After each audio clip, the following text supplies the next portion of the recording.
सुप्रभात बच्चों, online class में आपका स्वागत है। मैं Neeta Chaudhary Fortune International School से। तो बच्चों, हमने हिंदी का 6 चैप्टर पढ़ा था, जयशंकर प्रसाद। आज हम उस चैप्टर की व्याख्या करेंगे, सप्रसंग व्याख्या करेंगे। तो इसमें पहला जो पद है वो है, विमल इंदु की विशाल किरणें प्रकाश तेरा बता रही है, अनादि तेरी अनंत माया जगत को लीला दिखा रही है। प्रसार तेरी दया का कितना ये देखना है तो देखे सागर, तेरी प्रशंसा का राग प्यारे तरंग मालाएं गा रही है। तो इस पद की हम सप्रसंग व्याख्या करेंगे, जिसमें सप्रसंग में लिखेंगे, प्रस्तुत अवतरण जयशंकर प्रसाद द्वारा रचित प्रभो शीर्षक कविता से लिया गया है। इसमें कवि ने ईश्वर की स्तुति, ईश्वर का गुणगान करते हुए उसकी व्यापकता यानी उसके विस्तार, उसका सौंदर्य, दया आदि गुणों का उल्लेख इस पद में किया है। व्याख्या यानी इन पंक्तियों का अर्थ है कि कवि जयशंकर प्रसाद कहता है कि हे प्रभु, हे ईश्वर, चंद्रमा की निर्मल एवं विशाल किरणें फैलकर तुम्हारे प्रकाश का परिचय दे रही हैं। यानी चंद्रमा की निर्मल और विशाल किरणें फैल करके किसका परिचय दे रही है? ईश्वर का। तुम्हारी शक्ति एवं व्यापकता को बता रही हैं। वे किरणें ये दिखा रही हैं कि ईश्वर की माया असीम और अनंत है तथा संसार की लीला की भी यही स्थिति है। अर्थात ईश्वर की लीला कहाँ और कब से प्रारंभ हुई एवं कितनी असीम है, ये कोई नहीं जानता।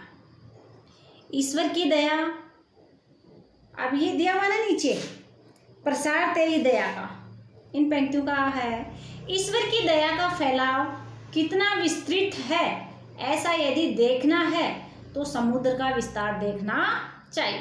ईश्वर की दया का हमें विस्तार देखना है कि कितनी दूरी में फैला हुआ है, उसके लिए हमें क्या देखना पड़ेगा? समुद्र का विस्तार देखना पड़ेगा। अर्थात समुद्र की व्यापक विस्तार के समान ईश्वर की दया का प्रसार है तथा समुद्र की लहरों की असंख्य कतारें ईश्वर की प्रशंसा का राग गा रही हैं, ईश्वर की सर्वश्रेष्ठता का गीत गा रही हैं। ईश्वर की दया का प्रसार है तथा समुद्र की लहरों की असंख्य कतारें ईश्वर की प्रशंसा का राग गा रही है, ईश्वर की सर्वश्रेष्ठता का गीत गा रही है। विशेष लिखेंगे इसमें, इस पद में ईश्वर की अनादि अनंत तथा अति व्यापक प्रसार का वर्णन किया गया है। भाषा तत्संप्रदान है तथा अनुप्रास रूपक अलंकार इसमें प्रयुक्त है।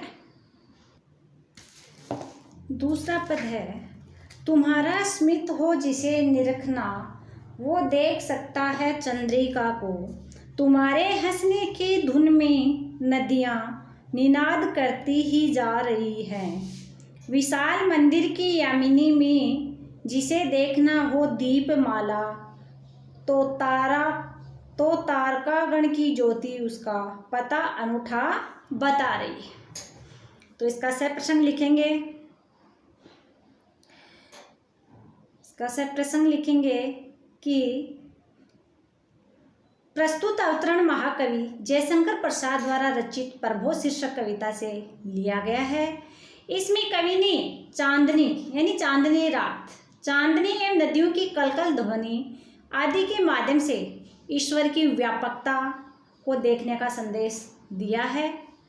व्याख्या लिखेंगे, कवि जयशंकर प्रसाद कहते हैं कि हे प्रभु, जिसे तुम्हारी मधुर मुस्कान देखनी हो वह चांदनी को देख सकता है, और जिसे तुम्हारे हंसने का शब्द या ध्वनि सुननी है वह नदियों के कलकल ध्वनि को सुने।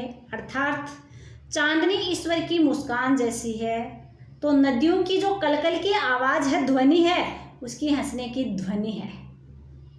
कवि कहता है कि रात्रि में जिसे इस संसार रूपी विशाल मंदिर में दीपों की कतार यानी लाइनें देखनी हो, वह रात में चमकते हुए तारों को देखे, क्योंकि तारों की जो ज्योति है, प्रकाश है, उसमें ईश्वर की सत्ता का पता मिल जाता है, उसकी अनुपम छवि अर्थात ईश्वर की अनुपम छवि का बोध हो जाता है। विशेष में लिखेंगे कवि ने ईश्वर की मंद मुस्कान, मधुर हंसी एवं सुसज्जित मंदिर आदि का सुंदर वर्णन प्रस्तुत किया है।